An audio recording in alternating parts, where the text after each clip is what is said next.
I want to thank everyone for coming. This is a beautiful harbor. It's pretty new, 31st Street Harbor. There's all kinds of harbors and places where you can uh, have your boat across our state of Illinois. We have a very large state from north to south. I think it's the longest state east of the Mississippi River, and we're blessed with many waterways, our rivers, our lakes, our ponds.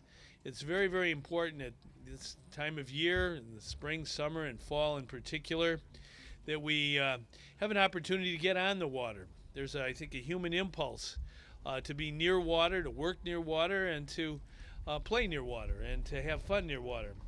And we want to welcome everyone. It is important, though, that we handle everything we do on the water with public safety. We want everyone to enjoy the water. We don't want to endanger anyone, endanger the lives of anyone. And we had a tragedy occur in our state a year ago. A special young man who loved sports, who loved life. And he lost his life in a boating accident. It was caused by someone who was drinking too much. And it's important, I think, that we not forget Tony. We're going to be signing a bill today into law. It's called Tony's Law. And this young man, our faith teaches us, Margaret, his mom is here with us. Our faith teaches us we'll see Tony again. And we'll thank Tony for a special life. There are no words in the English language or any language to relieve the pain of a mother who has known her son from the day he was born.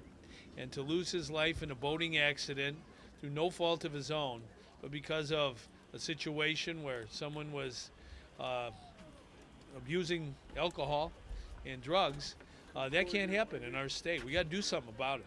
And today, these laws that we're signing, two laws, are all about boating safety. And I think it's important that we take this to heart. All of us in Illinois, we want to have fun. Boating, it can be of great enjoyment. Water skiing and floating along and every tubing. These are great things. And they're opportunities to get out of the house and enjoy nature, enjoy God's water. But we've got to do it in a safe and sound manner. We don't want to endanger anyone. In a lot of ways, Tony was an ordinary 10-year-old boy. He loved to play sports, especially baseball. He was becoming quite a good player and hit his first home run about 2 months before his death. He loved to play Legos with his friends and his dad. He also loved to play outside with his friends and cousins and siblings, including games like wiffle ball and capture the flag. On one hand, he was a normal kid, but to his family and friends, he was so much more. He was a complete joy. His smile lit up a room, and he made everyone that saw him happy. 1 year ago, my life was shattered by one phone call. It took a minute for me to realize that the sounds I was hearing on the phone were human. And then it took another moment for me to realize that it was my husband, Jim, and that he was telling me that my son was dead. I fell to my knees and I begged him to tell me it wasn't true. But it was. My husband had taken all my 4 children tubing on the chain of lakes. I had stayed home because I hurt my hip training for the Susan B. Komen 3-day breast cancer walk. Prior to that phone call, I had a perfect life. I had a husband who loved me and who I loved. I had 4 beautiful, healthy children. But that phone call, in one phone call, shattered my world. After I got the call, I got a ride to where my husband and children were. They were hysterical. I tried my best to comfort them. I also asked 2 deputies if I could see Tony.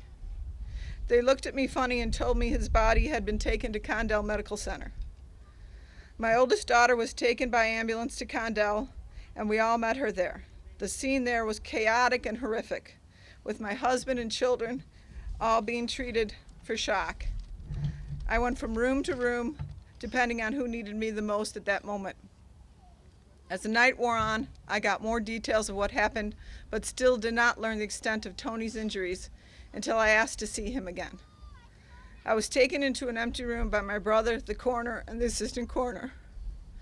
The coroner told me I couldn't see his body. because it was too badly damaged. I told him I didn't care, that I needed to hold my son and to say goodbye to him. I was told I couldn't do that because my beautiful little boy was in pieces. It was then I truly realized the horror that my husband and children had witnessed. That night, my husband told me that Tony fell off the tube, then he was wearing a bright red life jacket and waving his arms in the water. But before he could get to him, a very large boat going very fast hit Tony as he and my daughter screamed for them to stop. The first few days after Tony's death were a blur, trying to take care of my children. During that time, I learned the driver of the boat was drunk, and then a few days later, I learned that he was also high on cocaine. Still later, I found out the police found cocaine residue on the boat. After he was arrested, we learned that he had had a previous OUI before on the chain of lakes. Jim and I have taken our kids tubing many times. It was one of our favorite activities to do as a family. However, until that day, he had never gone tubing on the chain of lakes. After Tony was killed, we learned that intoxicated boaters is a major problem on the chain of lakes, and that many people who live on the chain will not let their children into the water on the weekends. I was appalled by this, and the fact that OUI does not affect a drunk driver's license. Since you don't need a license to drive a boat, the existing penalties for an OUI seem to be little deterrent to driving a boat while intoxicated. Driving a boat is the last place where it's socially acceptable to drink and drive. People would be appalled to see someone driving a car while drinking alcohol, but no one blinks twice when a person drives a boat and drinks alcohol. That is why my family and friends have formed the Why Not Project, a non-for-profit organization dedicated to stopping intoxicated boat drivers. The project's name is Tony's name spelled backwards and is a nickname that he had made up for himself. The Why Not Project is not an anti-drinking campaign, but instead a responsible boating campaign, which encourages people's why not designate a boat driver and why not report erratic boat driving. The tragedy of Tony's death may have been avoided if the penalties for OUI were tougher, including the loss of your driver's license. In addition, it may have been prevented if there were more police patrols on the chain. The man who hit Tony was seen driving recklessly prior to hitting him. Unfortunately, patrols on the chain had been reduced and were not adequate for the size of the chain. The Why Not Project seeks to change the culture that turns a blind eye to intoxicated boat drivers and seeks to make our rivers and lakes safe again for everyone to use. We believe this will actually increase the use of our lakes and rivers and in turn increase the revenue to the businesses around the lakes and rivers. Tony made my family whole. His tragic death has left a hole in our lives that at times seems unbearable. Doing everything we can to prevent similar tragedies is not only our tribute to Tony, but also a way to begin to fill that hole in our hearts. These bills are a great start. If people want to learn more or help our mission, they can go to our website, whynotproject.com. Thank you again, Governor and Senator Althoff, for bringing this important issue to light. I also want to give a special thank you to my wonderful sister-in-law, Julie Morrison, State Senator, who co-sponsored this bill and is working tirelessly to continue the work in this area. Thank you. Thank you, Margaret. Thank you for being here. Thank you for remembering. Thank